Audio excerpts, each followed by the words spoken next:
A'udzu billahi minasyaitonir rajim. Bismillahirrahmanirrahim. Alhamdulillahi rabbil alamin wassalatu wassalamu ala asyrafil anbiya'i wal mursalin sayyidina wa maulana Muhammad wa ala alihi wa sahbihi ajma'in. Subhanaka la ilma lana illa ma 'allamtana innaka antal alimul hakim.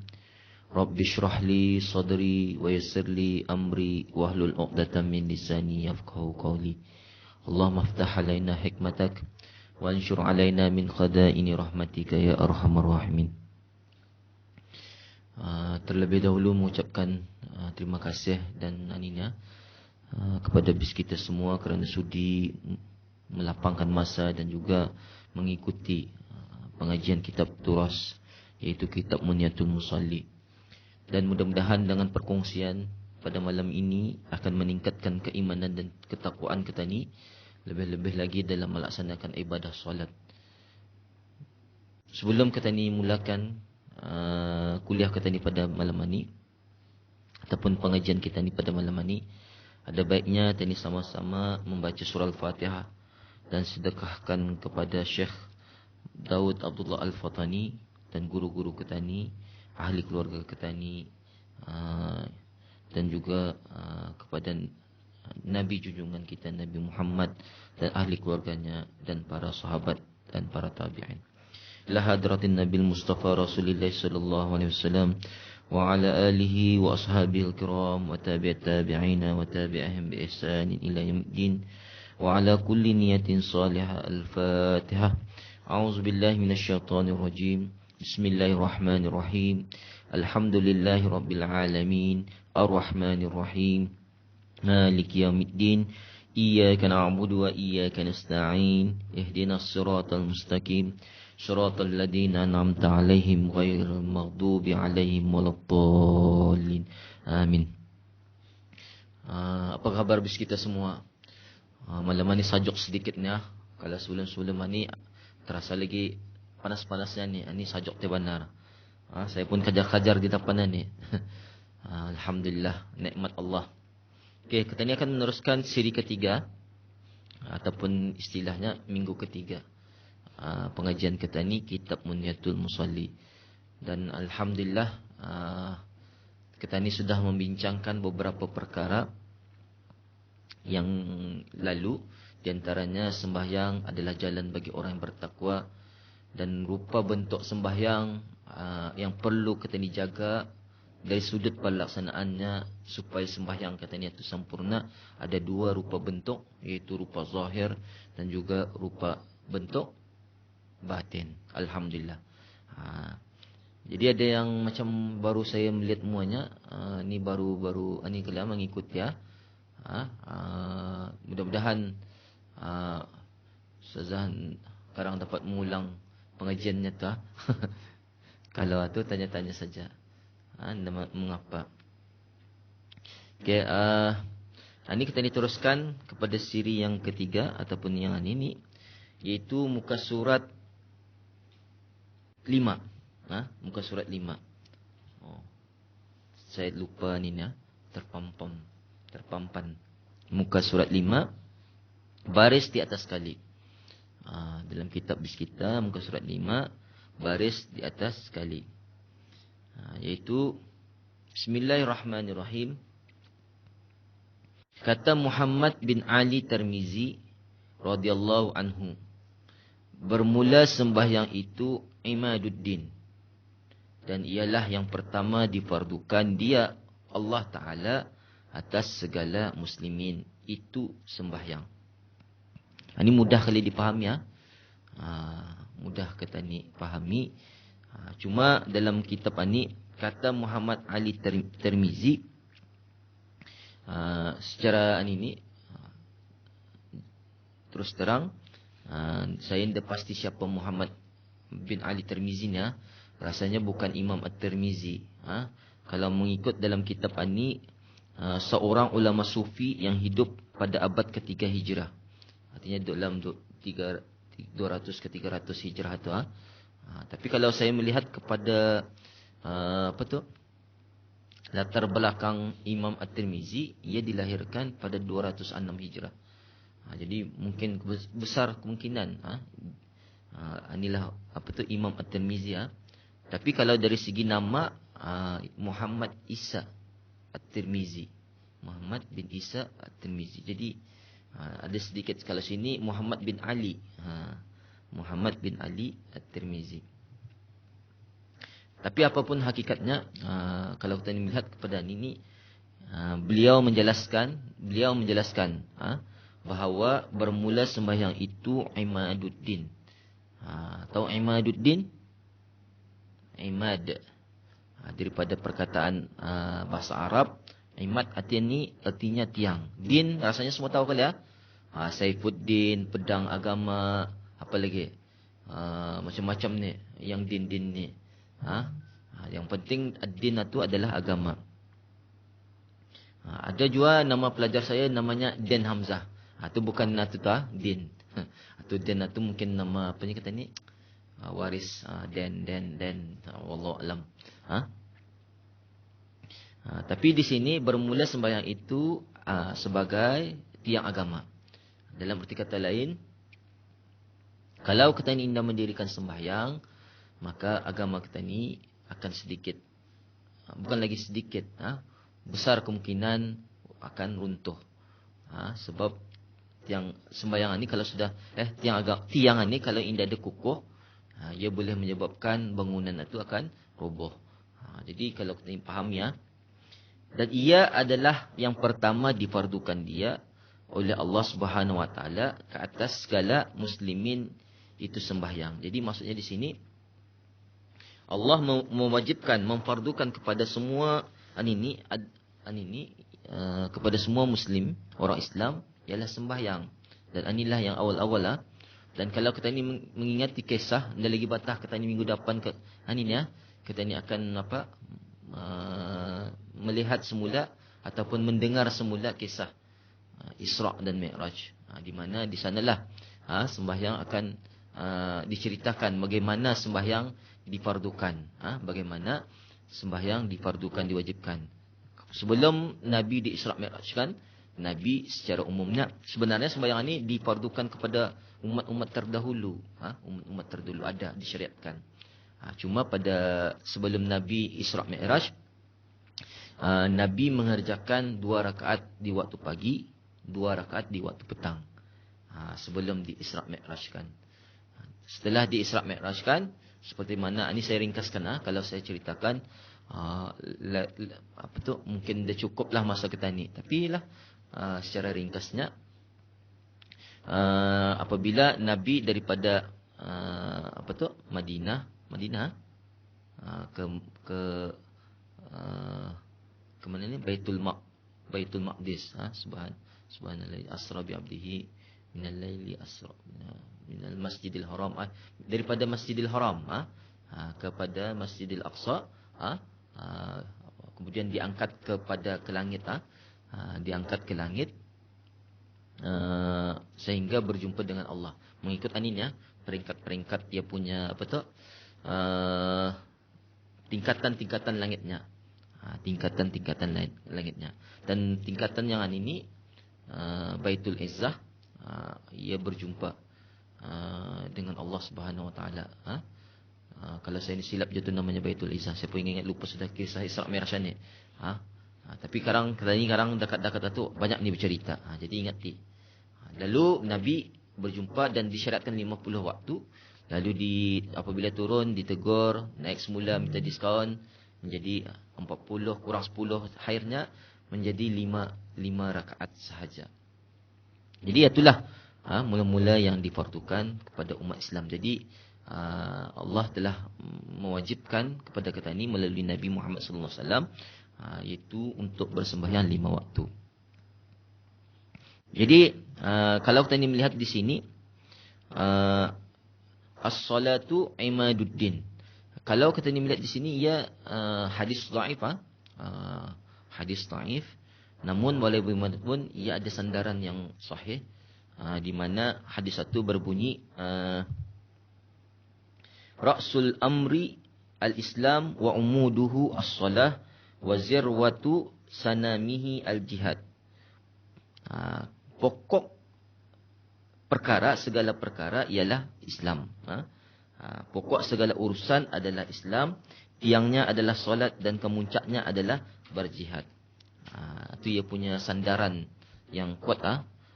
Jadi tapi dalam buku ini ia menggunakan bermula sembahyang itu adalah tiang agama Imaduddin.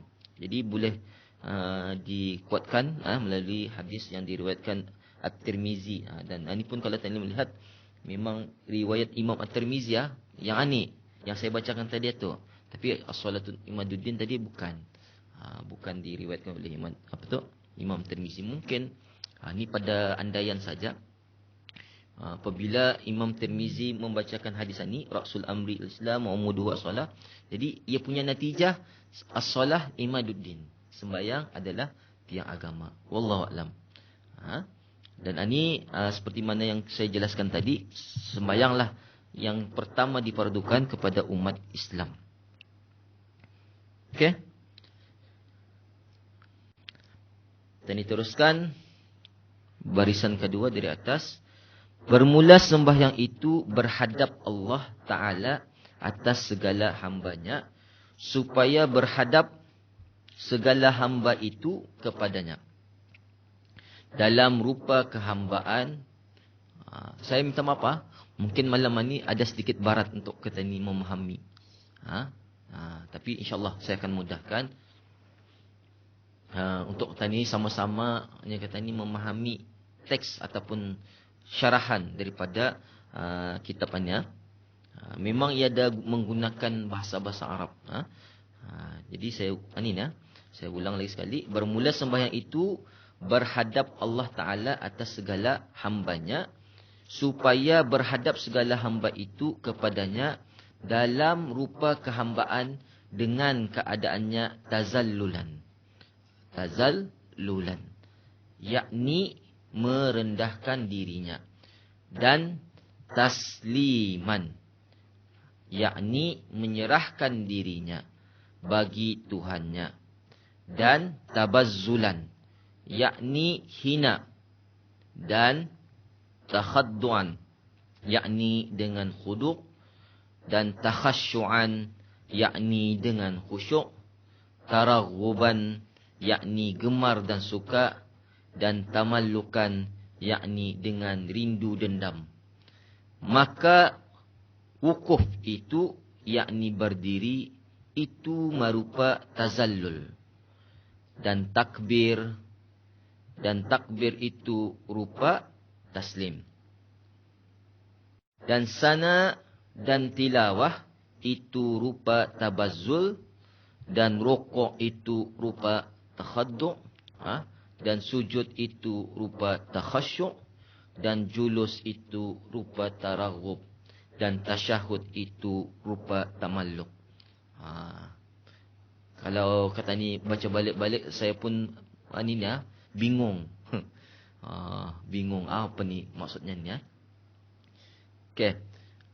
Bermula sembahyang itu berhadap Allah Ta'ala atas segala hambanya. Jadi sembahyang itu Allah sedang melihat kita ni. Sembahyang itu, kenapa ini disyariatkannya tu, tujuannya Allah ingin berhadapan ataupun melihat kita ni. Supaya berhadap segala hamba itu kepadanya dalam rupa kehambaan. Dalam rupa kehambaan.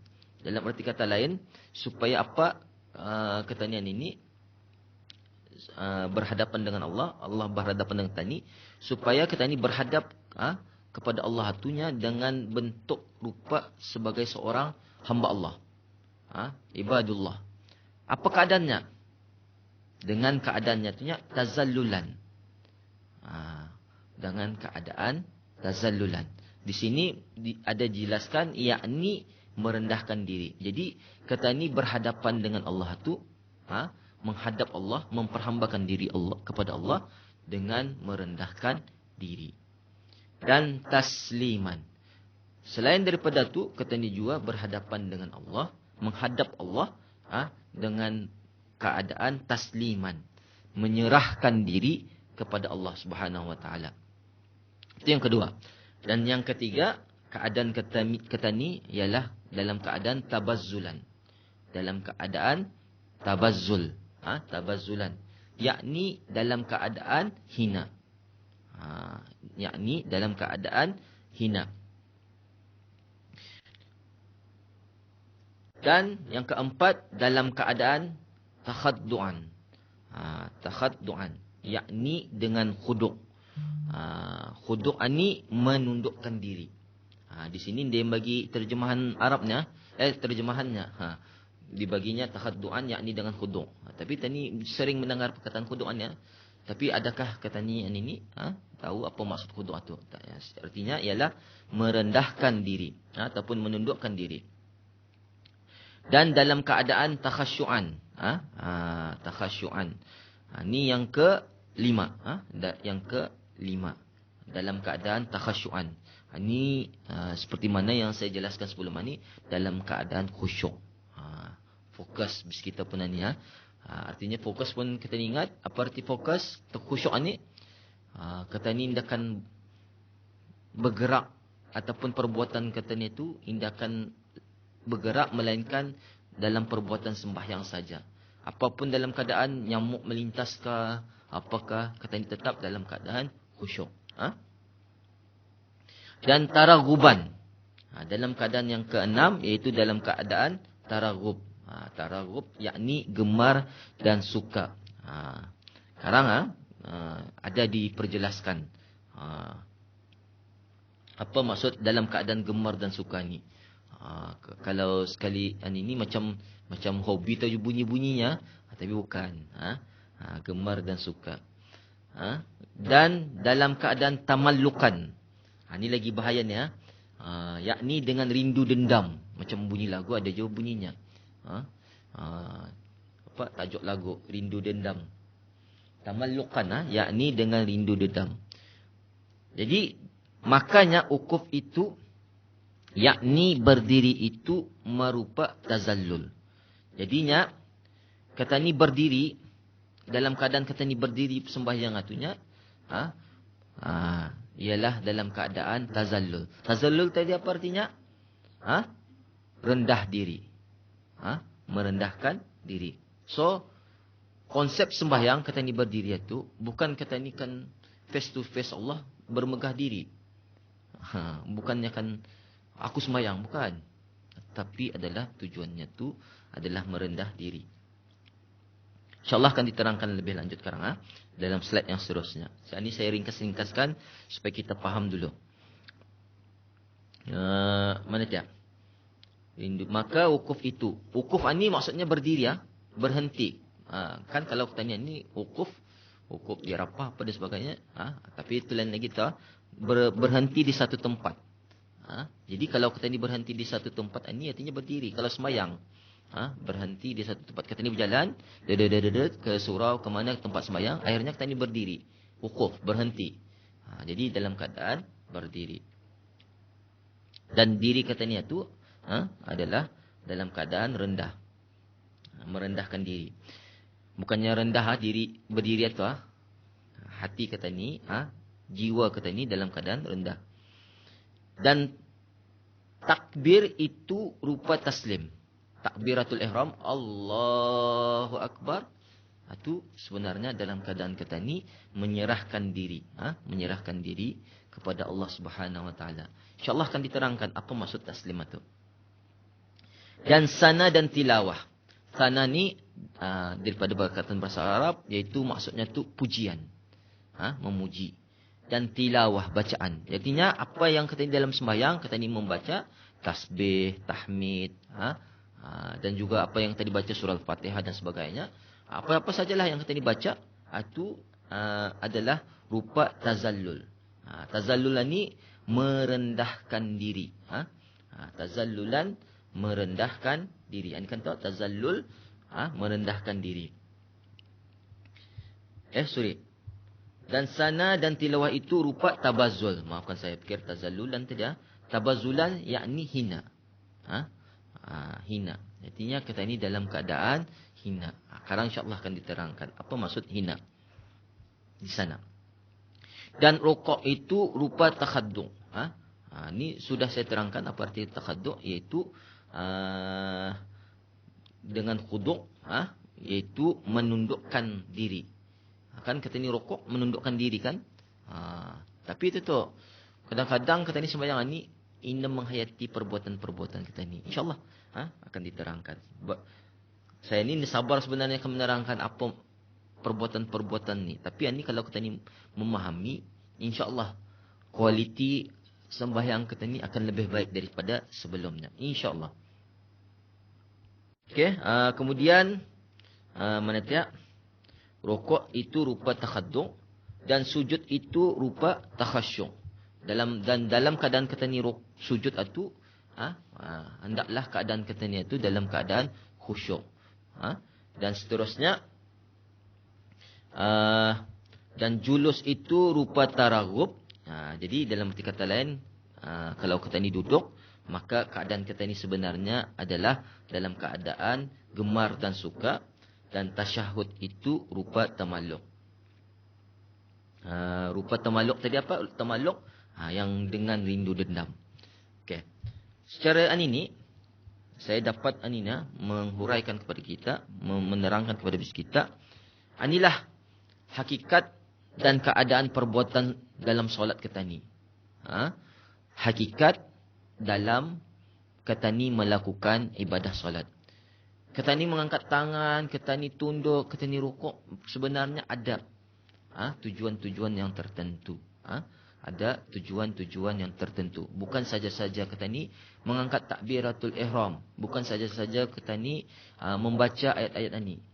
Tapi sebenarnya mestilah kita ni memahami, mengambil hikmah, makna yang tersirat di dalamnya. Kalau kita ni melihat tadi, tazallulan artinya dalam keadaan merendahkan diri. Dalam keadaan merendah diri.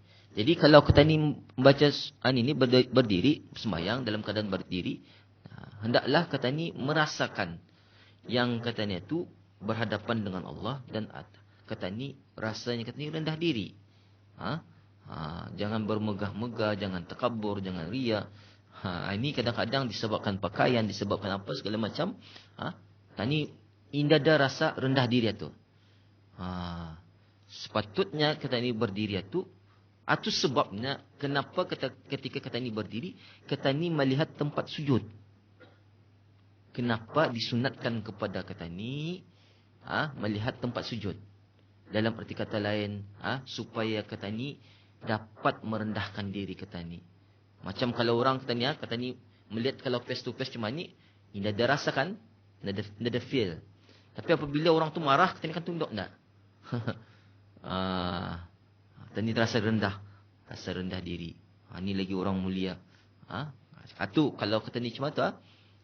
Kita ni, sepatutnya apabila kita ni berhadapan dengan Al-Khaliq, pencipta kita ni, sepatutnya kita ni rendah diri. Rendah diri.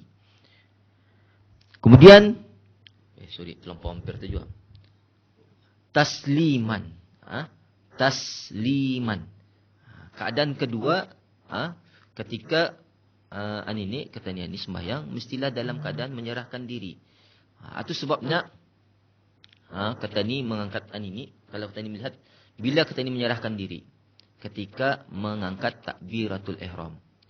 Okey, apa maksudnya menyerahkan diri? Kalau kita ni ingat, kalau orang jahat dan sebagainya, apabila ia kena tangkap dan sebagainya, apa dibuat orang yang ini? Prisnya, polis, angkat tangan. Jadi kita ni angkat tangan, menyerah diri. Itu kalau tapi sebenarnya takbiratul ihram ialah satu tanda ataupun satu isyarat kepada kita ni yang mana sebelum ini adalah halal kita ni lakukan, tetapi apabila kita ni mengangkat takbiratul ihram, kita ditinggalkan yang halal itu. Contoh apa yang halal ialah berkata-kata. Contoh yang halal sebelum ini ialah makan. Kita ditinggalkan. Contoh yang lain lagi, pergerakan.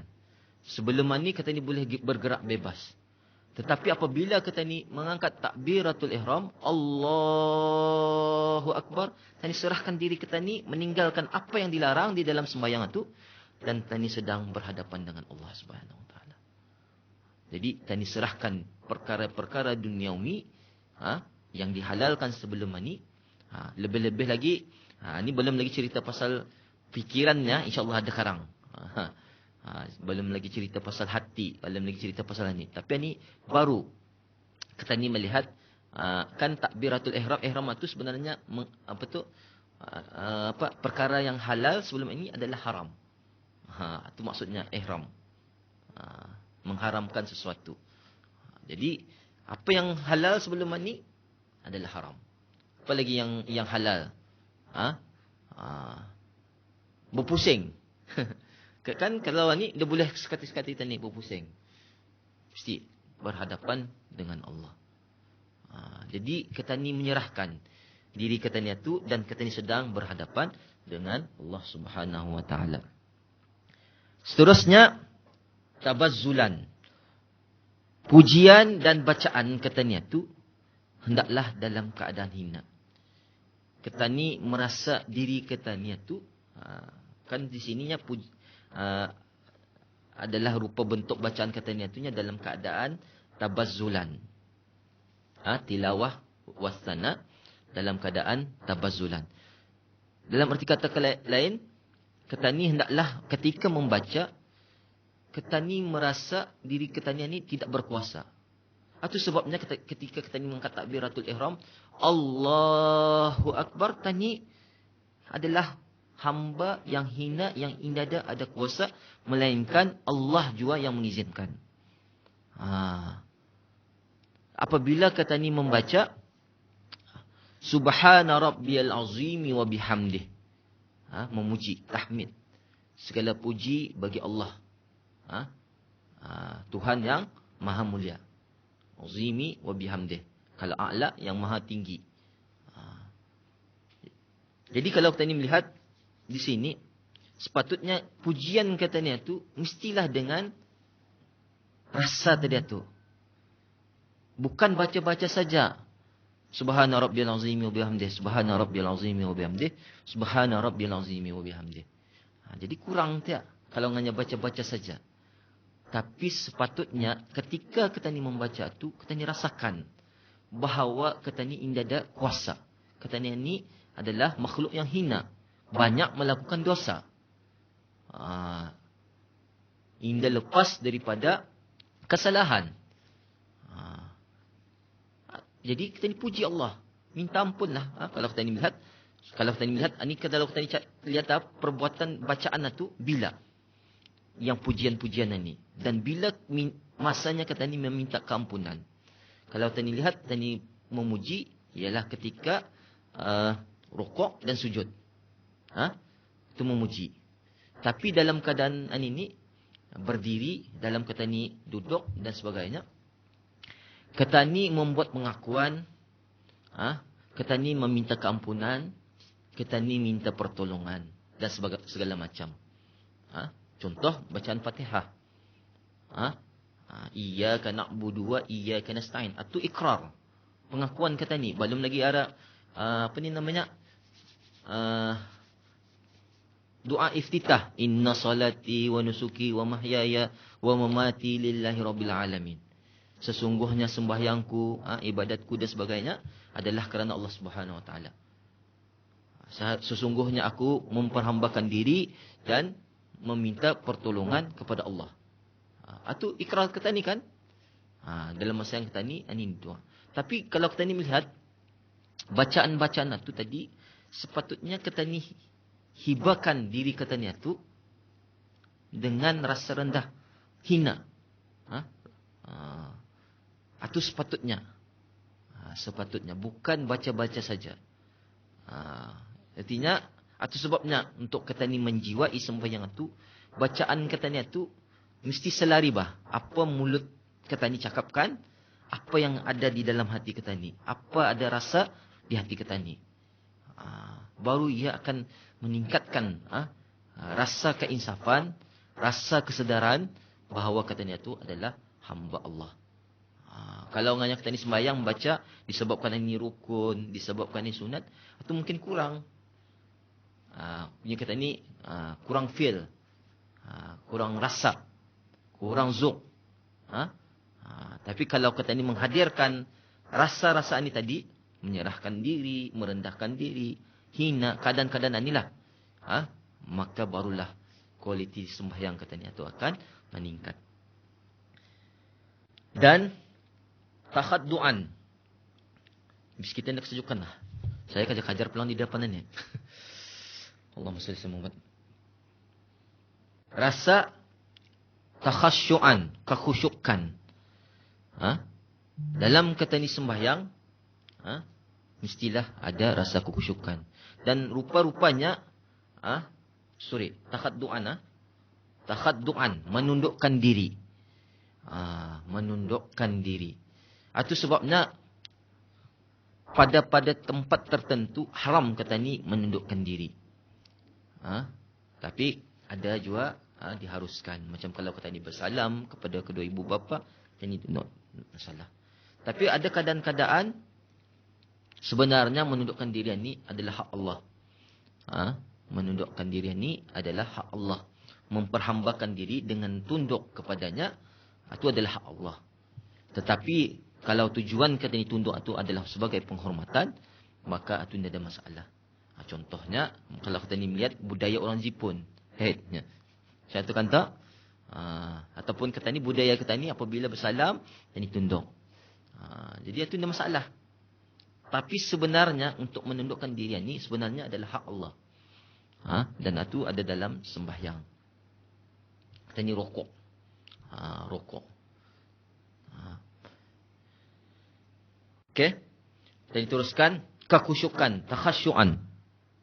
Sepatutnya kita ni sembahyang itu penuh dengan kekhusyukan, rasa kekhusyukan.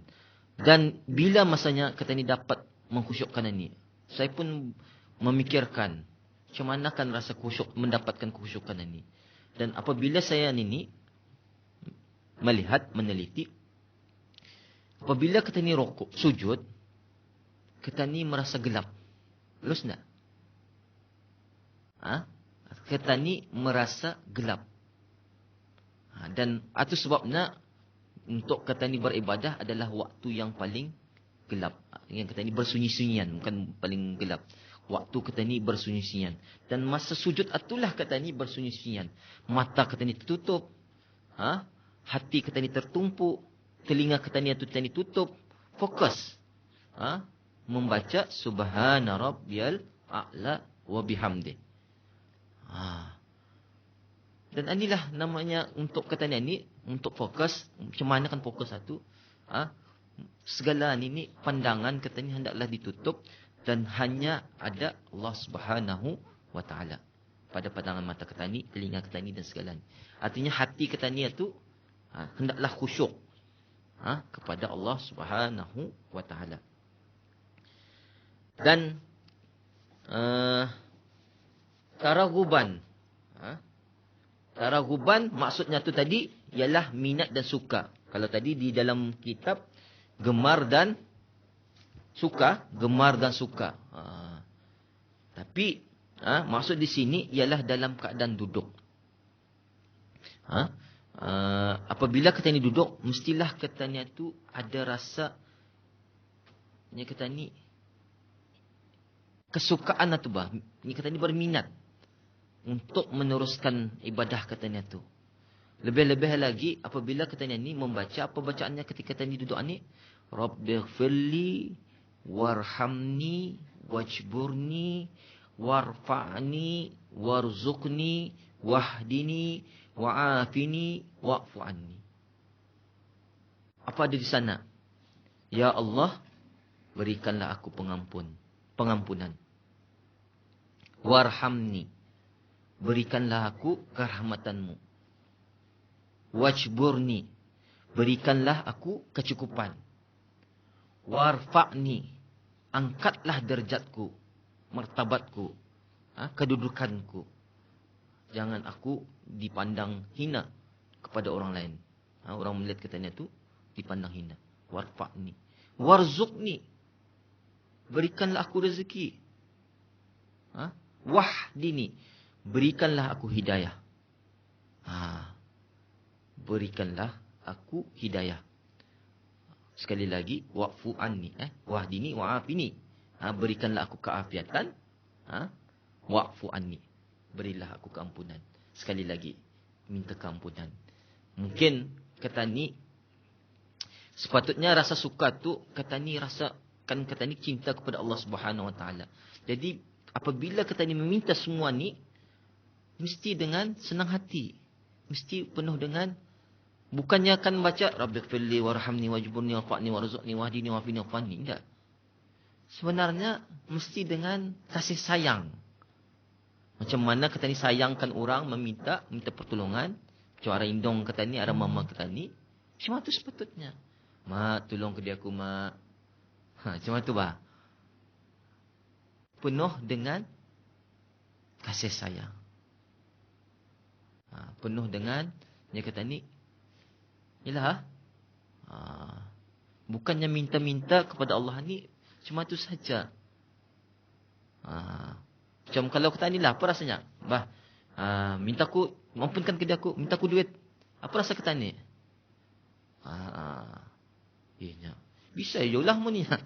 Kalau orang ni, bisa je lah mo ni. Cuma tu kan. Jadi ada etika-etikanya apabila kata ni meminta. Dan kalau kata ni melihat keadaan kata ni duduk tu macam mana? Tangan kata ni diampai di atas paha. Kaki kita ni berlipat, bersila. Ini kata ni berlipat dengan rapi. Semua jari-jari kita ni, hati kita ni menghadap Allah. Menghadap Allah Subhanahu Wa Taala. Jadi kalau kita ni meminta tu, mintalah dengan penuh keikhlasan. Mintalah dengan penuh keikhlasan. Itu ketika duduk. Jadi kata ni meminta tu dengan suka, kasih. Dan seterusnya tamallukan, rindu dendam. Jadi sini saya membagi supaya jangan lupa. Maksudnya tu apabila kata ni membaca tasyahud, asyhadu an la ilaha illallah at-tahiyyatul mubarakatuh salawatut thayyibatullah sampai habis. Terutama pada asyhadu an la ilaha illallah wa asyhadu anna Muhammadar Rasulullah. Ketika ini membaca tu, mestilah dalam keadaan penuh kasih sayang dan cinta. Bukannya sabut-sabut, aku bersaksi bahawa Allah itu yang berhak disembah, tapi hati kita ni tidak ada. Muhammad adalah kekasihku. Muhammad adalah Rasulullah. Memanglah Nabi Muhammad itu adalah kekasih, tapi maksud saya tu wa anna Muhammadar Rasulullah. Kalau itu artinya Muhammad adalah kasih Allah, lurus. Tapi di sini ialah Rasulullah. Wa anna Muhammadar Rasulullah. Jadi sana sebenarnya kita ni cinta kepada Allah, kita ni cinta kepada Nabi. Kita ni kan bersaksi kan tu. Adakah orang bersaksi ni hanya melepaskan tanggungjawabnya? Misal katalah dalam ahli keluarga kata ni melakukan kesalahan, tetapi tidak ada apanya kata ni, tidak ada orang yang dapat mempertahankannya kecuali kita ni sebagai saksi. Kita ni akan mempertahankannya dengan sepenuh hati kita. Sudah semestinya. Tapi ini kalau kita lihat Allah pencipta kita ni yang berhak disembah. Dan Nabi Muhammad itu adalah pesuruh Allah, kekasih kita ni.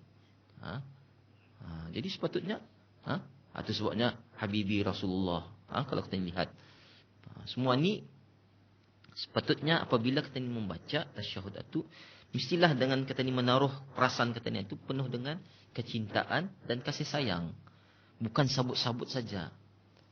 Jadi apabila kita, oh ya Allah, engkau ni yang berhak disembah. Macam mana kita ni menyebut kita ni cinta kepada seseorang, itulah sepatutnya rasanya. I love you, you love me. Itu kalau orang bercinta. Kalau orang alam merasa cinta, saya tahu macam mana kamu menerangkan tu. Tapi yang sudah berkahwin ni, alhamdulillah. Ada masalah kali macam mana merasa cinta tu tapi senang sekali sebenarnya macam mana kita ni cinta pada sesuatu barang. Tapi bukan saya akan menyamakannya, saya akan menerangkan kepada bis kita apa dia cinta ni. Apa dia cinta ni. Apabila ia rusak barang itu, kita ni akan merasa hampa. Sakit hati dan sebagainya. Itu baru namanya cinta. Jadi macam mana kalau kita ni melihat baru-baru ni, adakah kita ni membiarkan ataupun indah terasa apabila orang membakar Al-Quran? Kita ni merasa sakit hatilah. Paling kurang lah akan berperang ke sana, tidak dapat kali kesalahan pulang kali tu. Tapi kita ni indah bersetuju dengan merasa kita ni sakit hati dan seterusnya. Okey, Masya Allah. Dan teruskan.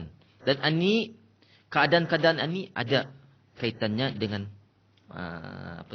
teks yang seterusnya. Maka berhadap segala hamba kepada Allah Ta'ala. Dengan itu sekaliannya supaya berhadap Allah Subhanahu Wa Ta'ala atas mereka itu dengan tarahum. Dengan tarahum. Yakni dengan kasihannya. Dengan kasihannya. Dan lembutnya. Dan berhadap. Dan diterimanya. Dan hampirkan kepadanya, maka tiada suatu daripada pekerjaan agama yang terlebih besar daripada ini. Masya Allah. Apa yang kita dapat pahami daripada ini? Maka kalaulah kata ni sembahyang tadi dalam keadaan-keadaan yang dinyatakan tadi itu, dalam keadaan tazallulan, tabazulan, tamallukan, takhaddu'an, takhasyu'an, semua tadi keadaan-keadaan itu tadi, supaya katanya segala hamba-hamba Allah itunya, semuanya itunya supaya berhadap Allah Subhanahu Wa Taala atas mereka itu dengan tarahum. Allah apabila katanya dalam keadaan ini, Allah akan berhadapan dengan katanya dengan kasihannya, dengan belas kasihannya. Maklum katanya ni itu seperti yang ini, yang tadi maklum bukan sempurna, bukan terlepas daripada dosa, mesti kalau tidak banyak sedikit. Contoh kalau kita ni lihat hari ini apa tadi buat muhasabah diri kita ni, tadi bercerita apa cerita kita ni sama kawan, tadi bekerja lurus kindak katanya tu bekerja full seperti mana yang telah ditetapkan. Adakah kata ni tidur dan sebagainya dan sebagainya. Yang kata ni tadi menjalankan amanah yang dipertanggungjawabkan. Jadi kita ni dah terlepas daripada dosa. Lain lagi gosip sana gosip sini tu. Itu biasa. Bukan biasa. Itu yang kata ni satu perkara yang dilarang. Bukan biasa. Tapi dia tadi dapat lari kawan kita ni tu kiri kanan kadang-kadang kata ni kanan ini tidak mahu, akhirnya ikut dia juga. Lain lagi cerita-cerita yang gosip-gosip yang hangat di pasaran, Masya Allah. Okey. Supaya Allah, Tuhan kita ni, Allah, Al-Khaliq, berhadapan dengan katanya tunya dengan tarahumnya, dengan kasihannya, dengan lembutnya. Dengan lembutnya. Dan berhadap dan diterimanya. Dan apa yang kita ni hadapkan kepada Allah Subhanahu Wa Taala tu kita ni diterima. Kebajikan katanya tu, ibadah sembahyang katanya tu diterima. Supaya ia diterima. Dan menghampirkan kepadanya. Hampirkan kepadanya. Dan katanya tu semakin hampir kepada Allah. Dan kalau kita ni melihat sujud terutamanya adalah waktu yang paling dekat kita ni dengan Allah Subhanahu Wa Taala. Okay? Makanya tiada suatu daripada pekerjaan agama yang terlebih besar daripada ini. Jadinya solat atunya adalah ibadah yang lebih baik. Ibadah yang lebih baik adalah sebaik-baik ibadah. Ini ya. Jadi daripada ni sebenarnya ada makna tersirat. Ada makna yang tersirat dalam perbuatan dan penghayatan kata ni dalam melakukan sembahyang. Kata ni membuat keadaan-keadaan tadi tu, tadi tunduk, tadi rokok, tadi sujud, sebenarnya ada makna yang tersirat. Seharusnya kita ni mengetahui dan menyedarinya. Menyedarinya. Dan itulah tujuan ataupun hakikat keadaan ataupun perbuatan solat. Di mana kalau kita ni dapat melaksanakan sembayangan ni tadi dengan keadaan-keadaan tadi itu, Allah akan dapat, ataupun yang kita ni pun akan dapat, Allah akan melimpahkan rahmatnya dan belas kasihannya kepada orang yang solat tadi itu. Dalam keadaan yang tadi. Kedua, kita ni menaruh harapan supaya sembahyang kita ni itu diterima. Agar solatnya tu diterima. Bukannya ada kita kata ni melakukan sesuatu tapi kita ni mau apanya kita ni asal buatlah. Ada harapan aku kerana kewajipan. Itu yang kita ni mau. Tapi kita ni mau ibadah sembahyang kita ni tu diterima di sisi Allah Subhanahu wa taala. Dan seterusnya kita ni menghampirkan diri kepada Allah. Dalam keadaan-keadaan ini kita ni dapat menghampirkan diri. Hati kita ni sentiasa mengingati Allah. Itu baru sembahyang, belum lagi di luar sembahyang melakukan satu tindakan dan ingat Allah.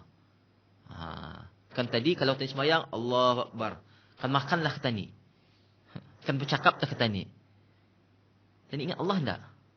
Tidak boleh. Batal sembahyang pun ni. Sebenarnya itu tujuannya kita ni mengingati Allah. Dilarang kata ni bercakap. Dilarang kata ni bergerak. Dilarang kata ni bergerak, berpusing ke belakang dan sebagainya. Tujuannya tu untuk mempraktikkan diri kata ni itu mengingati Allah. Jadi apabila kata ni dalam sembahyang ni kita ni terapkan di luar sembahyang, urusan kata ni mengambil barang, sesuatu barang. Barangku kena. Bukan. Balikkan. Kita ni berjalan ke kedai. Aku ni belum sembahyang. Ingat Allah. Lurus kita. Mana lebih utama? Ke kedai ke menunaikan sembahyang? Contoh. Kalau dari segi pakaian. Kalau sembahyang, tutup aurat. Di luar sembahyang, tutup aurat tak? Tetap je tutup aurat. Tadi kan memakai baju, sesuai kena ni. Untuk dikelihat ramai. Dari segi ini, kita ni dari segi syariat Allah, Islam. Kalau dia sesuai, kita ni tinggalkan. Jadi sembahyang itu sebenarnya mendidik kita ni, mentarbiah kita ni untuk menghampirkan diri kita ni, mendekatkan diri kita ni kepada Allah. Dalam apa juga urusan kita ni, tindakan kita ni, keputusan kita ni adalah berdasarkan apa yang diperintahkan dan apa yang dilarang. Jadi dengan sendirinya kalau kita ni melihat, kalau kita ni mengerjakan sembahyang, insya-Allah kehidupan kita ni penuh dengan keamanan, kenikmatan dan kemanisan. Itu sebabnya solat adalah sebaik-baik ibadah. Dan kalau kita ni melihat dalam solat itu, ini secara peribadi, saya melihat ada kesemua rukun Islam. Tani bersyahadah. Ada asyhadu an la ilaha illallah wa asyhadu anna Muhammadar Rasulullah. Sembahyang sudah semestinya ada. Tani puasa. Kita ni nak makan. Boleh nak tani makan? Kita ni berzakat. Kalau kita ni berzakat, ia punya ni ialah untuk mensucikan harta. Luruskan? Untuk mensucikan harta milik kita ni. Kita ni dalam sembahyang mensucikan diri dengan berwudu, dengan mengikhlaskan ibadah kita ni kerana Allah. Jiwa kita ni tu, hikmah ni di antara hikmah. Kenapa kita ni sebelum sembahyang kena suruh berwudu? Masya Allah. Itah kalau kita ni memikirkan semua ni, sebenarnya perfect. Dengan hanya sembahyang, semua ada. Dan kalau kita ni lihat, haji ialah ibadah. Ini kata ni, suatu ibadah yang mengorbankan diri. Kita ni tinggalkan harta, keluarga dan sebagainya. Kita ni menuju kepada Mekah, Masjidil Haram, Kaabah. Kepada Allah secara hakikatnya. Sama juga dalam sembahyang. Silakan Ustazah. Masya Allah. Sama juga dalam keadaan sembahyang. Kita ni korbankan diri kita ni. Masa kita ni. Ahli keluarga kita ni. Contoh, apabila kita ni lelaki pergi masjid berjemaah, fardu kifayah. Tinggal ahli keluarga, harta kita ni, rumah kita ni. Itu baru kecil-kecil kita ni. Tapi apabila kita ni membayangkan, memuhasabahkan, itu cantiknya sembahyang. Sempurna. Itu sebabnya dalam hadis, walaupun hadis ini adalah hadis yang dhaif, miftahul jannah as-salah. Kunci syurga ialah sembahyang. Dan kunci sembahyang ialah at-tuhur, kesucian. Aukamukal. Jadi kalau kita ni melihat, kalau kita ni mengerjakan sembahyang, dengan sendirinya kita ni akan menjaga kesemuanya. Sesuailah dengan firman Allah Ta'ala, inna salata tanha anil fahsya'i wal munkar. Hanya ayat ni mungkin adanya sembahyang pulangnya, tapi masih juga yang atunya berselur pindik, biasa juga. Macam mana kan sembahyang ini mencegah daripada perkara yang mungkar. Jadi dicek semula ibadah katanya itu. Adakah benar-benar seperti mana yang telah ditetapkan? Seperti mana yang dianjurkan? Artinya ada kurang-kurangnya. Saya yakin, atas diri saya sendiri, saya pun merasa, apabila kita sembahyang, tadi lupa. Kita ini rakaat berapa?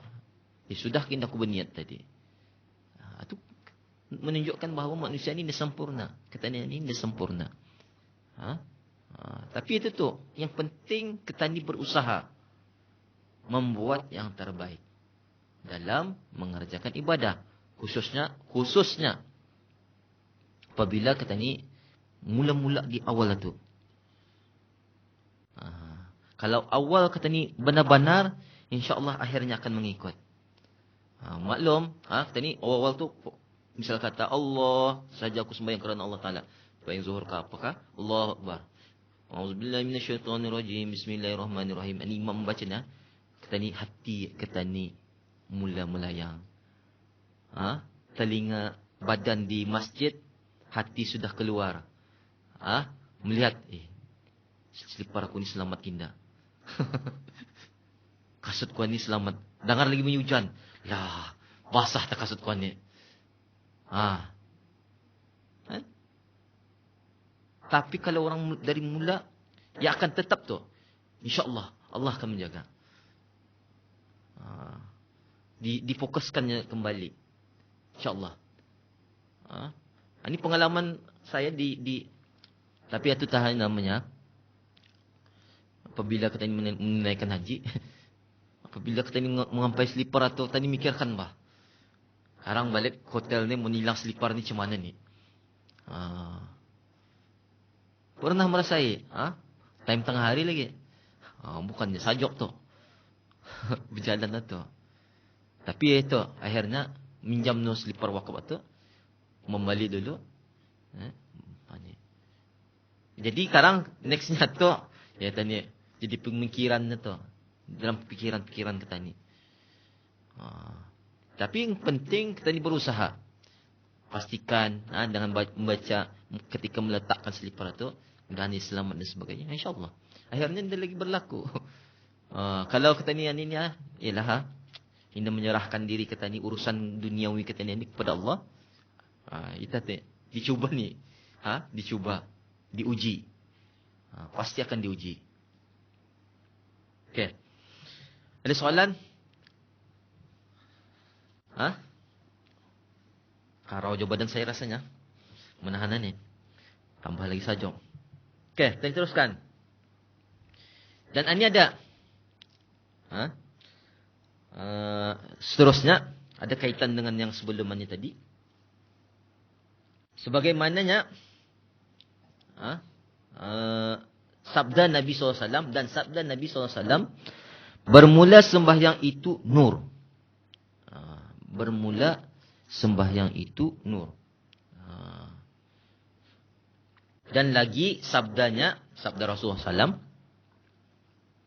Sentiasa Allah berhadap atas hamba dengan mukanya selama berkekalan ia dalam sembahyangnya.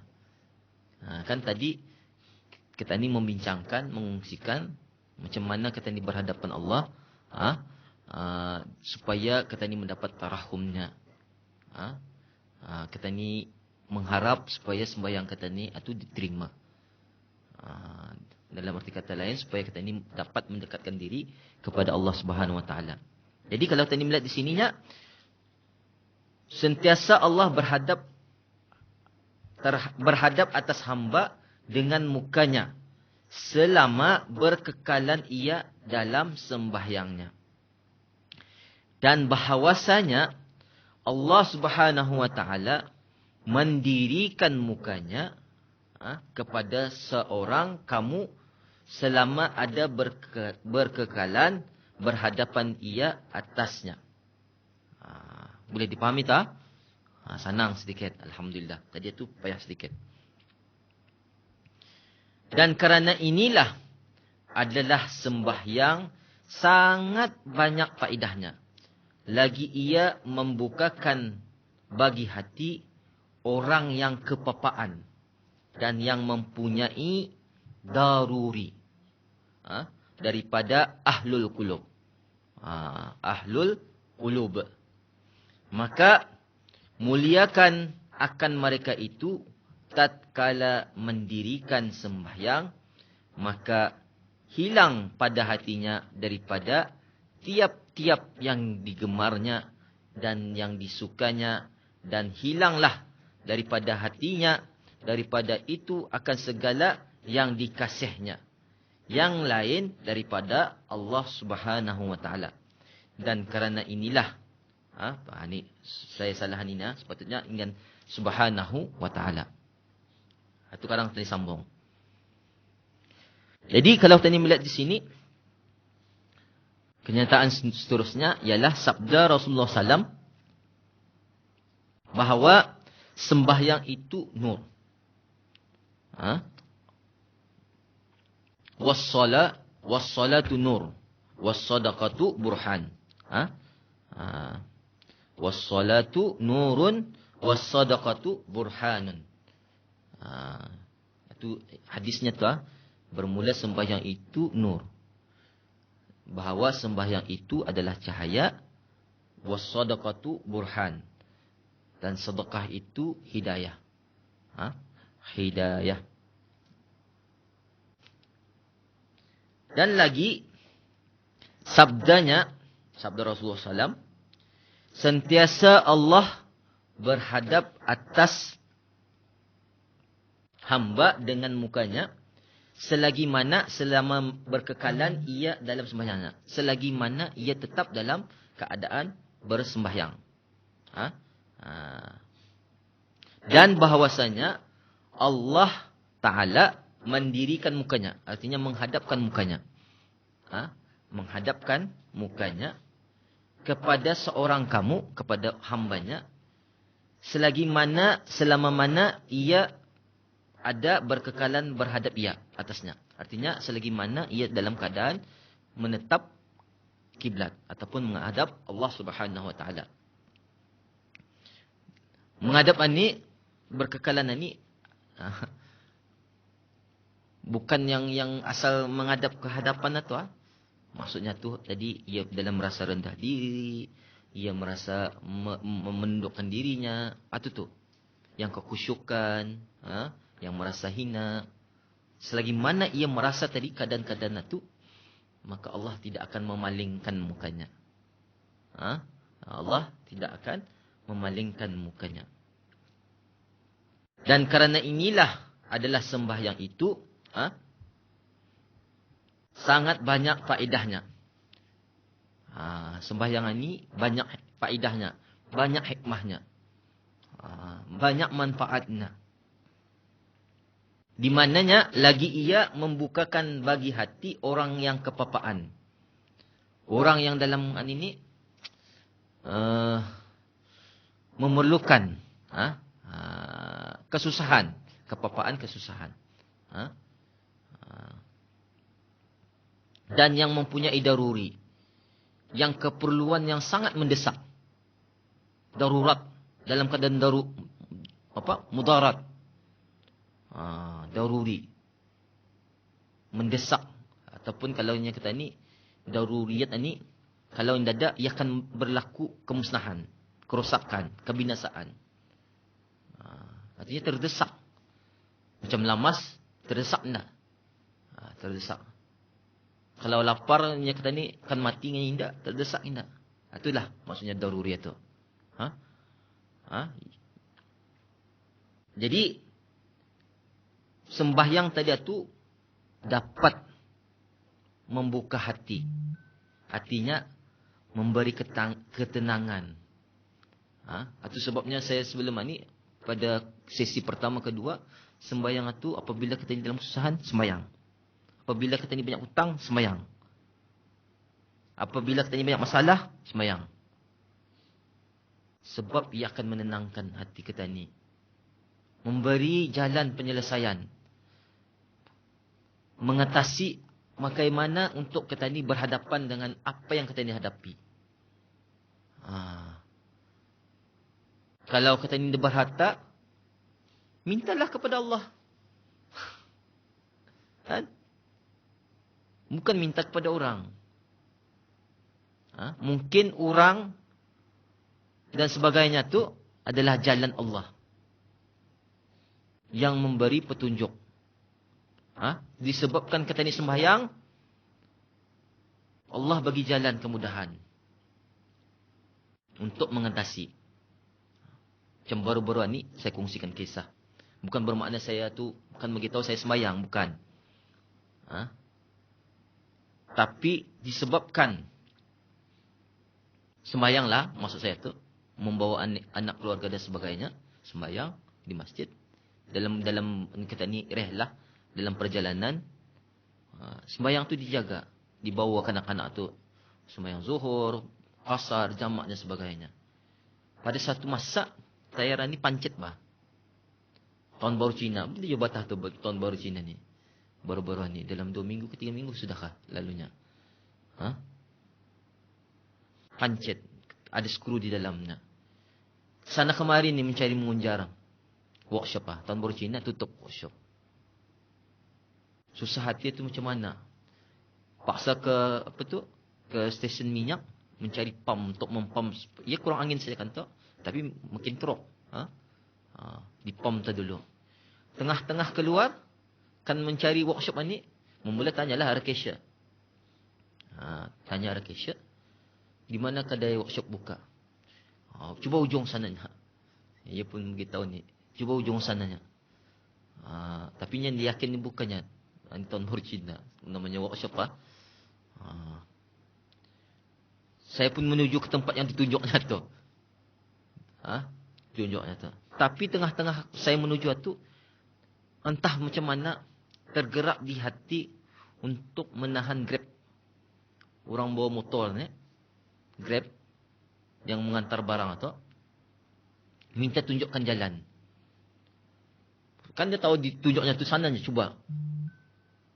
Jadi, lebih baik minta tolong orang ke mana. Terfikir. Tergerak, ditahan, turunkan cermin, sanggup ni. Tengah hari lagi, pukul 11. Panasnya, Masya Allah. Sekali, ya, orang ini, mana ada buka ninya. Tapi kita mau apanya? Tukar tayar kah? Mau tambal nak? Saya kata, pandai kan menambal. Banyak, saya ada pekakasnya. Alhamdulillah. Artinya, dengan kita ni sepanjang perjalanan itu, kita ni menjaga sembahyang dan sebagainya, Allah bagi pertolongan. Kita ni dalam kesusahan, Allah bagi pertolongan. Jalan. Jadi itu tu. Jangan tinggal sembahyanglah dalam kata lain.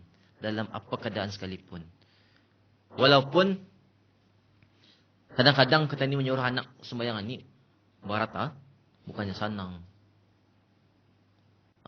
Ahli keluarga kita ni kan sembahyang tu bah. Kalau sudah lihat atau ya Allah.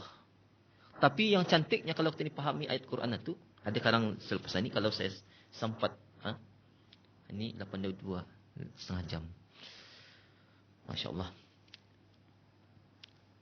Cantiknya Allah itu, firman Allah Ta'ala itu simple saja. Wa'mur ahlaka bis-salah. Perintahkanlah ahli keluargamu itu untuk bersembahyang. Allah wajibkan, perintahkan kita ni untuk mengarahkan anak-anak kita ni sembahyang. Ia sembahyang, kena sembahyang. Bukan urusan kita ni. Tapi, kita ni pastikanlah. Itu sebabnya ada hadis, sokongannya. Murru awladakum bis-salah. Wahum sab'a sinin. Wadribuhum wahum asyara sinin. Perintahkanlah anak-anak kamu atunya bersembahyang ketika mereka berumur 7 tahun. Dan pukullah mereka kalau mau sembahyang. Kalau sembahyang jangan dipukul. Dan pukul itu bukan pukul yang mendera menyakitkan. Tetapi mendidik. Tapi pukul di sana boleh macam-macam. Bukan pukul yang kita ni maksudkan itu. Yang penting ialah ketegasan katanya itu. Pukul ini tegas tak? Ketegasan kata ni menyuruh anak katanya itu bila masanya umur 10 tahun. Tapi itu tu hakikatnya kalau kata ni tunaikan tanggungjawab Allah selesainya kata ni urusan kata ni. Tinggal katanya dia sembahyang tu ni sembahyang ni kata ni kena bersahalah lebih sedikit. Jangan sampai kata ni marah, mengamuk dan sebagainya. Akhirnya ni sembahyang pulang tu. Jadi banci pulang yang akan sembahyang. Tapi itu tu suruhlah anak kata ni tu sembahyang dengan penuh kasih sayang. Penuh dengan didikan. Penuh dengan ketegasan.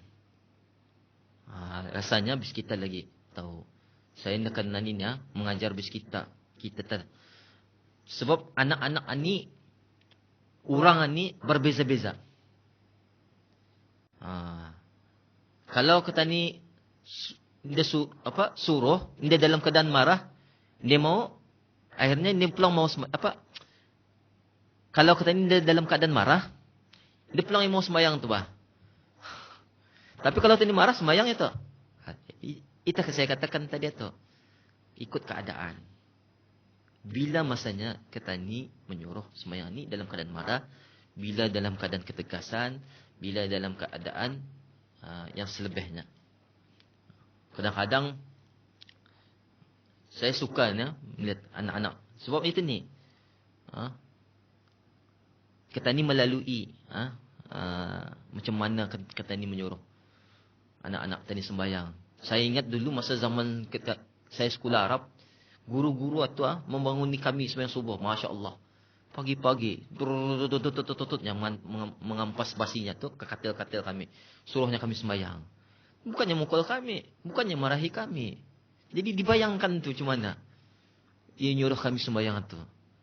Dibuatlah di rumah sendiri, tapi dia pakai basi. Digagar sekatalah. Sudah adalah. Saya mengambil itu cara ya ayyuhal muddassir. Wahai orang yang berselimut. Artinya orang berselimut itu tarik seselimutnya. Campak jauh-jauh. Biar yang mengambil. Sadar atau tidak. Tapi kadang-kadang tarik tidur balik. Ambil lagi. Ban lagi jauh-jauh. 10 kali juga sadar. Nanti saya tahu tu. Jadi itu tu. Teknik tu macam-macam. Terpulang kepada bis kita. Terpulang kepada bis kita. Mendidik, membawa anak-anak kita ni sembahyang. Kita ni tak sembahyang. Mun anak-anak keluarga kita ni sembahyang, belum selamat. Akan dipertanyakan di akhirat nanti. Okay? Nah, macam curhat terpulang. Teruskah? Membukakan hati orang yang dalam kesusahan dan orang yang dalam keadaan mendesak. Daripada ahlul qulub. Ahlul qulub ini ialah orang yang menjaga hati. Hatinya tu qulub. Ya muqallibal qulub, sabbit qalbi ala dinik. Wahai yang membolak-balikkan hati Allah, sabbit qalbi ala dinik. Tetapkanlah hati kuat ni ke atas jalan agamamu. Itu satu tips untuk macam mana kita ni supaya hati kita ni tu dijinakkan. Macam mana hati anak-anak kita ni tu dijinakkan. Bacakan, amalkan, suruh membaca. Ya muqallibal qulub, sabbit qalbi ala dinik. Ya muqallibal qulub, sabbit qalbi ala dinik. Wahai yang membolak-balikkan hati. Muqallibal qulub. Allah. Kan? Sekejap tadi mau sembahyang, sekejap tadi mau sembahyang. Sekejap tadi mau bersedekah, sekejap tadi mau bersedekah. Siapa yang punya kerajaan? Allah. Yang membolak-bolak hatikan kita ni. Sekarang aku sembahyang, sekejap lagi 5 minit, tidur dulu. Siapa? Memang hasutan syaitan. Tapi hati kita ni itu siapa yang menggerakkan? Jadi minta kepada Allah Subhanahu Wa Taala supaya hati kita ni itu tetap ke atas jalan Allah Subhanahu Wa Taala. Makanya yang anitinya daripada ahlul qulub, maka muliakan akan mereka itu. Allah akan muliakan mereka ini yang menjaga hati ini. Artinya kalau kita ni melihat hati dalam sembahyang tadi itu tu keadaan-keadaannya tu. Ia berdiri tadi dalam keadaan rendah. Ia merokokkan dirinya tu, menundukkan dirinya tu. Atau yang ini yang menjaga, yang dimaksudkan muqallibal qulub atau yang ahlul qulub atau. Tatkala mereka sembahyang, yang menjaga ini jiwa sembahyang itu, hati sembahyang itu, maka Allah akan muliakan mereka. Makanya hilang pada hatinya daripada tiap-tiap yang digemarnya dan yang disukanya. Jadi yang kita ni suka tu, yang kita ni terfikir macam selipar tadi di luar dan sebagainya, perkara-perkara dunia lah. Perkara-perkara dunia tadi akan hilang daripada hati kita ni. Ataupun daripada fikiran kita ni. Dan hilanglah daripada hatinya, daripada itu akan segala yang dikasihnya. Yang kita ni sayangnya tu akan hilang daripada ingatan ataupun fikiran ataupun hati. Melainkan yang lain daripada Allah Subhanahu Wa Taala. Artinya semua hati katanya tu adalah kerana Allah. Wa ma umiru illa liya'budullaha mukhlishina lahuddin. Dan tidaklah diperintahkan kepada kamu untuk beribadah kecuali mukhlishina lahuddin. Ikhlas semata-mata kerana agama, kerana Allah. Kerana Allah. Okey. Ini punya ini. Ini punya hadis Dan ini ada hubung kait tadi tu dengan perbuatan-perbuatan solat. Seperti mana yang saya terangkan tadi tu. Hubung kait hadis dengan keadaan ataupun perbuatan-perbuatan solat. Yang keadaan-keadaan tadi tu. Jadi kalau tadi melihat was-salatu nur. Rawahu Muslim. Solat adalah cahaya. Ini yang ini. Innallaha yansibu wajhahu liwajhihi abduhu fi salatihi ma lam yaltafit. Sesungguhnya Allah menghadapkan wajahnya kepada wajah hambanya dalam salat selagi mana ia tidak berpaling.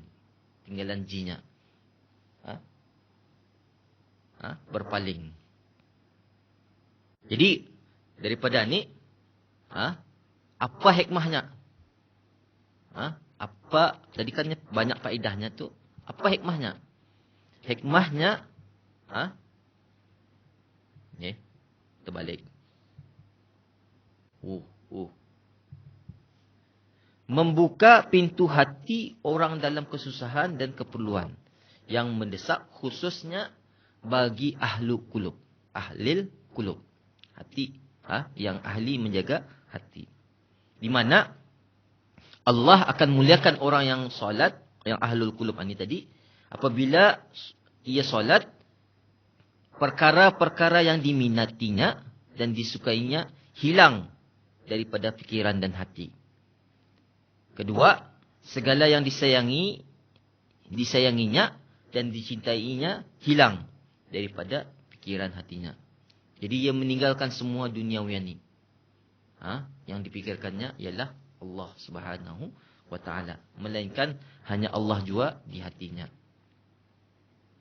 Okey, saya teruskan. Belum ada soalan?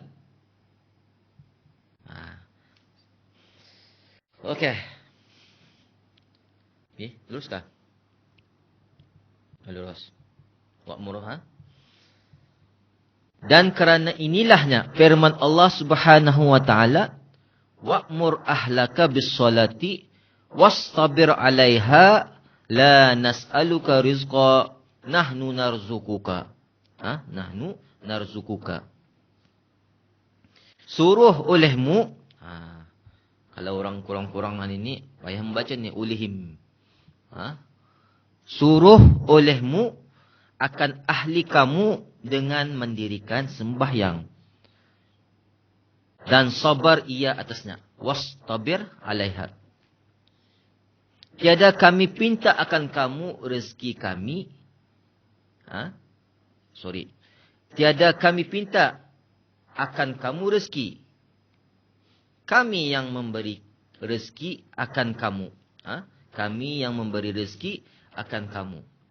Maka sebenarlah bahawa adalah ia tempat sejuk mata hati hamba Allah yang arifin, dan dengan dia tetap mata hatinya, iaitu ibarat daripada suka dan kesenangan dan sempurna nikmat dan lazat yang hasil padanya, sehingga muwafaqah dan berjinak-jinak dengan dirinya, tetapi bersalah-salahan ia sebab bersalah-salahan dengan martabat kelakuan dan makam mereka itu dengan sekira-kira makrifatnya.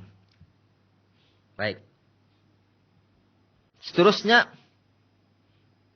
kerana inilah firman Allah Ta'ala. Hikmah yang seterusnya, yang kedua. Yang ketiga ni. Macam ketiga juga. Nanti menambah hikmah keberapa. Allah Subhanahu wa Ta'ala, surah apa ni? Surah Taha, ayat 132. A'udzubillahi minasyaitonirrajim. Bismillahirrahmanirrahim. Wa'mur ahlaka bis-salati wastabir 'alaiha la nas'aluka rizqa nahnu narzuquka wal 'aqibatu littaqwa. Saya tambah di sini, komplit sini ayatnya tu. Wal 'aqibatu littaqwa. Maksudnya artinya, dan perintahkanlah kepada keluargamu, wa'mur ahlaka. Perintahkanlah keluarga kamu. bis solah, dengan mendirikan sembahyang solat. Wastabir alaiha, dan bersabarlah kamu dalam mengerjakannya. Dalam kata ini mengerjakan sembahyang, maka bersabarlah. Apalagi menyuruh anak-anak sembahyang, ahli keluarganya sembahyang, bersabar. Sembahyang pun bersabar. Menyuruh orang sembahyang pun perlu ada kesabaran. Kenapanya? La nas'aluka rizqa. Kenapa kata ini perlu bersabar? Kenapa kata ini perlu sembahyang? Allahnya, kaminya tidak meminta rezeki kepadamu. Bukan Allah menyuruh kata ini sembahyang itu sebab ia memerlukan sesuatu kepada kata ini. Bukan. La nas'aluka rizqa. Kami tidak menghendaki daripada kamu, daripada kata ini akan rezeki. Nahnu narzukuka. Bahkan kamilah, yakni Allah, yang memberikan rezeki kepada kamu. Bila mana kita ini bercakap pasal rezeki, rezeki ini bukan harta sahaja. Kita ini membayangkan rezeki ini adalah harta, duit. Tetapi segala kenikmatan Allah berikan itu adalah rezeki. Yang kita ini sedar dan sedar, dan seharusnya kita ini bersyukur ke atasnya. Allah berikan kita ini mata. Allah berikan kita ini mulut. Allah berikan kita ini telinga. Allah berikan kita ini tangan. Dan seterusnya. Itu rezeki. Bayangkan orang-orang yang tidak diberikan mata, orang yang tidak diberikan suara, orang yang tidak diberikan pendengaran, tapi tetap juga Allah beri kenikmatannya yang dalam bentuk yang berbeza. Dan seharusnya kita ini bersyukur. Sudah semestinya, sewajarnya kita ini bersyukur ke atas rezeki yang Allah berikan kepada kita ini. Dan kalau kita melihat di sini, wal aqibata littaqwa, wal aqibatu littaqwa.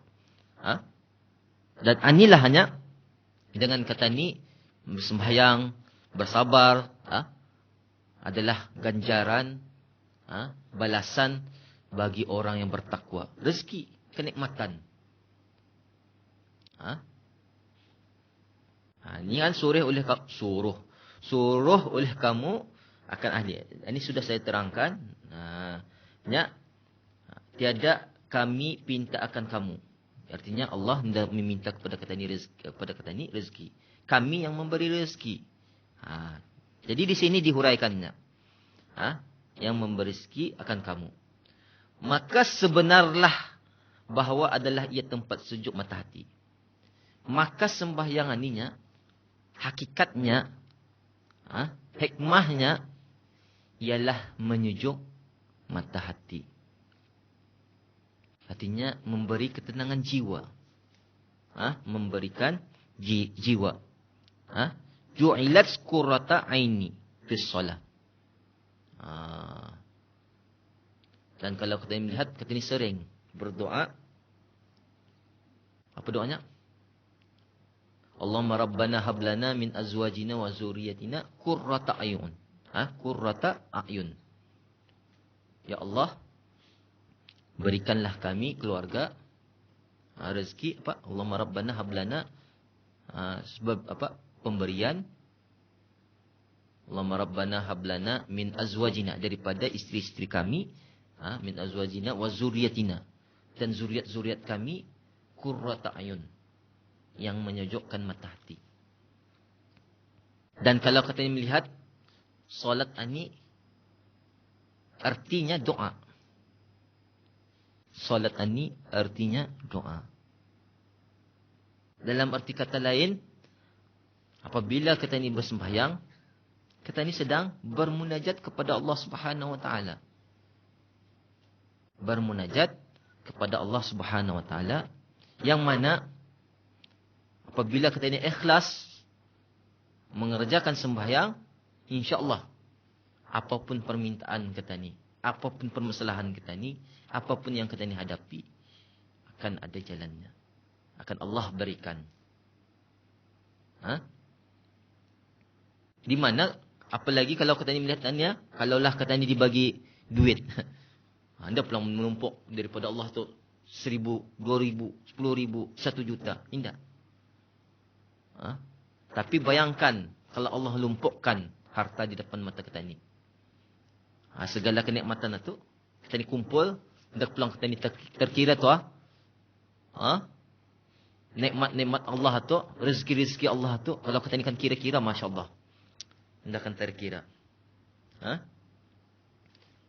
Sejuk mata hati hamba Allah yang arifin, yang mengenal Allah Subhanahu Wa Taala.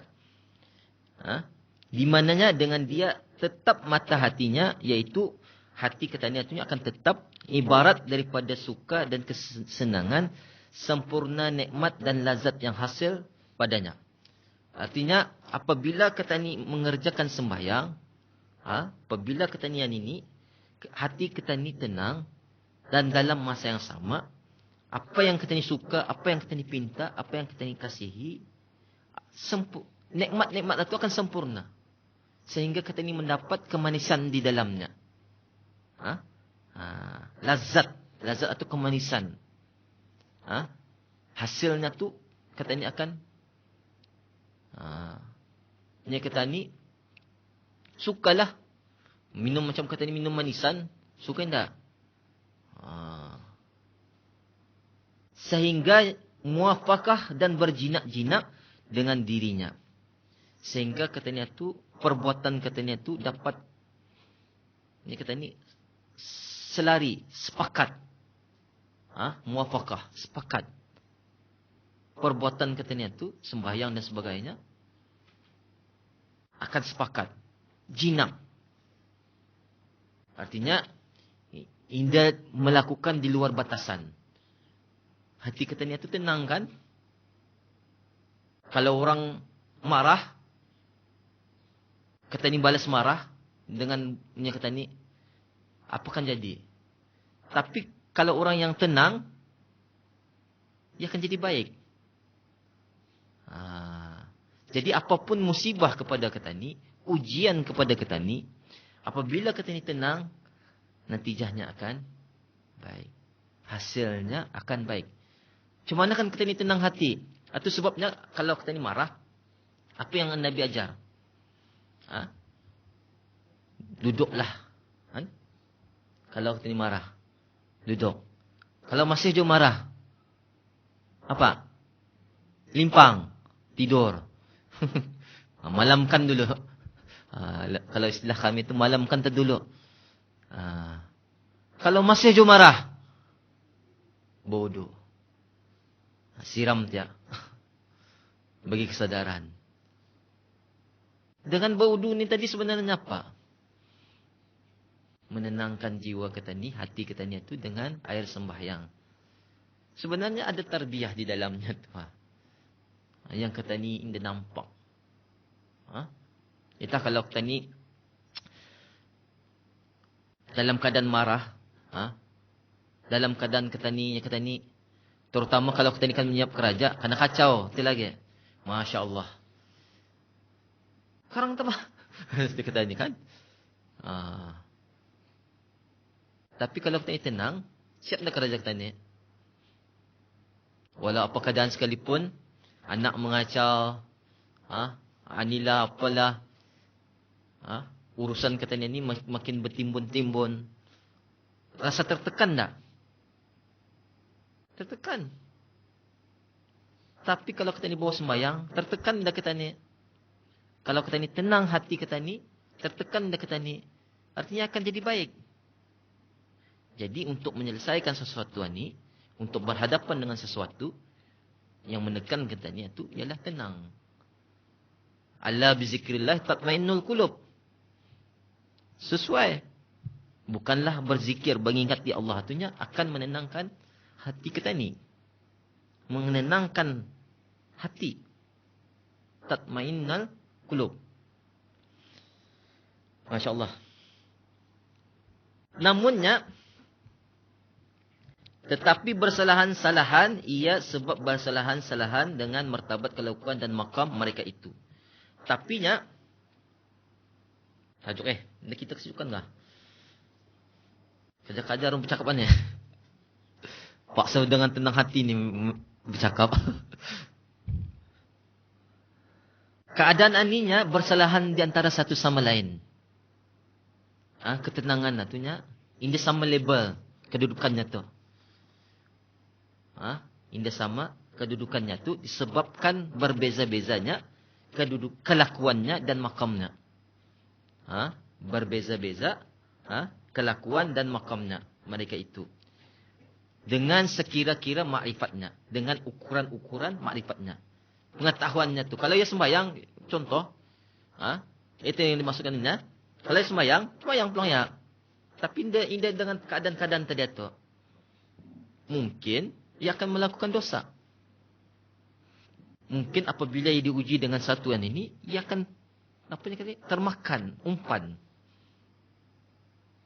Tapi kalau orang yang benar-benar mengikut makamnya tu yang tertinggi, dia kata ini, makrifatnya tu kepada Allah Subhanahu Wa Taala, ingatannya tu kepada Allah Subhanahu Wa Taala tinggi makamnya, maka keputusannya akan baik. Atau saya katakan tadi, inna salata tanha anil fahsya'i wal munkar itu melihat makamnya. Apa label sembahyang kita ni? Di mana kedudukan sembahyang kita ni itu? Adakah kita ni benar-benar mengerjakan sembahyang ataupun asal-asal mengerjakan sembahyang? Itu sebabnya kalau orang yang mengerjakan sembahyang aninya, fa ahsin wudu'aka. Maka perbaikilah wudu. Ada lagi kaitannya tu. Adakah kata ini berwudu itu wudu-wudu saja? Apabila kata ini berkumur-kumur, apa yang kita ini niatkan ketika berkumur-kumur? Apabila kita ini masukkan air ke hidung, apa kita ini niatkan? Apa yang kita ini pikirkan? Apabila kita ini membasuh muka, apa tujuan kita ini membasuh muka tadi itu? Jadi, kalau benar-benar, apabila kita ini penuh dengan keadaan-keadaan tadi itu, kita ini berkumur-kumur, supaya apapun yang kita ini utarakan adalah baik. Dijauhi apa yang dilarang. Menabur fitnah, segala macam. Apabila kita ini memasukkan air ke dalam hidung, supaya nafas ani dapat beribadah kepada Allah Subhanahu Wa Taala. Digunakan dengan sebaik yang mungkin nyawa kita ni itu. Apabila kita ni membasuh muka, supaya mata, telinga kita ni, hidung kita ni segala macam ni dapat digunakan dengan sebaiknya ke jalan Allah Subhanahu Wa Taala. Atau yang dimaksudkan ahsin wudu'aka itu bukan saja yang memperbaiki itu zahirnya, kan kita ini cerita dulu zahir dan batin, rupa zahir dan batin. Jadi sebenarnya batin itu pun perlu dijaga. Niat katanya itu. Itu sebabnya itu dalam kaidah qawaid fiqhiyah, al-umur bi maqasidiha. Setiap perkara itunya dengan tujuan masing-masing. Kalau kita ni ingat, innamal a'malu binniyat wa innamal likulli imri'in ma nawa, faman kana hijratuhu ila Allah fa hijratuhu ila Allah wa rasulihi fa hijratuhu ila Allah wa rasulihi. Wa man kana hijratuhu ila imra'atin yankihuha aw liyusibud dunya fa hijratuhu ila ma hajara ilaih aw kama qala. Ingat lupa. Kalau salah tolong betulkan. Maksudnya tu, yang saya faham, setiap urusan atunya innamal a'malu, perbuatan adalah dengan niat. Dan perbuatannya likulli imri'in ma nawa. Apa yang kamu niatkan? Tergantung apa yang kita niatkan. Yang cantik ni, yang kita ni selalu lupa di ujungnya ni. Yang jarang kita ni mendengar. Faman kana hijratuhu ila Allah wa rasulihi fa hijratuhu ila Allah wa rasulihi. Barang siapa yang berhijrah, membuat perkara-perkara ini tadi, kerana Allah dan Rasul, maka ia akan berhijrah melakukan itu kerana Allah dan Rasul. Tetapinya kalau hijrah katanya itunya kerana perempuan yang ingin dinikahi ataupun untuk mendapat kenikmatan duniawi, yusibud dunya, fa hijratu ila ma hajara ilaih. Maka hijrahnya tu tadinya, tindakannya tu tadinya akan dapat apa yang diinginkannya. Jadi ada keberkatan daripada Allah Subhanahu Wa Taala. Jadi kalau kita ni berwuduk, kita ni angkat takbir dan sebagainya tadi, bukan kerana Allah. Mungkin saya katakan untuk menunjuk-nunjuk kah, sebagainya kah. Maka itulah kita ni dapat. Tapi kalau kita ni ikhlas semata-mata kerana Allah, insya-Allah. Bukan yang kita ni mau, contohnya kita ni mau kaya. Bukan Allah bagi kaya. Tetapi Allah bagi jalan, kemudahan, kecukupan harta. Kebahagiaan keluarga. Lebih baik daripada kaya. Kalau kaya ni bagi susah hati je ni. Mana aku menyimpan duit ni? Apa aku balik? Dah je tanang tu. Kalau cukup-cukup, alhamdulillah. Tenang tak? Aku ada mobil, aku ada kereta, aku ada keluarga, aku ada anak. Cukup. Kalau kaya ni nombor cukup ni, terus tak? Mau lagi. Dah pandai mau cukup. Orang tak dapat atau kalau cerita Pram dia nak ini. Dia beli ni, dia mau beli ni juga. Itu tu. Jadi lihatlah. Habis. Last. 6 minit Ini hikmahnya. Solat adalah penyejuk mata hati. Dengan mengerjakan solat, hati kita ini akan tenang. Hasilnya akan mendapat kemanisan dan kenikmatan dan kesenangan. Sehingga sepakat dan berjinak-jinak dirinya. Artinya, untuk melakukan kebaikan, untuk melakukan ibadah. Berjinak-jinak. Artinya, hatinya itu kepada Allah Subhanahu Wa Taala. Namun, semua ini berbeza-beza kedudukannya. Disebabkan berbeza-beza kelakuan dan makam mereka itu mengikut makrifat masing-masing. Mengikut pengetahuan, apa ni kata ni, ilmu masing-masing dalam mendirikan sembahyang. Okey. Alhamdulillah. InsyaAllah ini saja yang dapat dikongsikan. Saya bukakan soalan. Dah sadar rupanya terlebih masa, ni pulang lebih lagi kurang 5 minit. Tapi saya tu biasanya menghabiskan 8.50 lah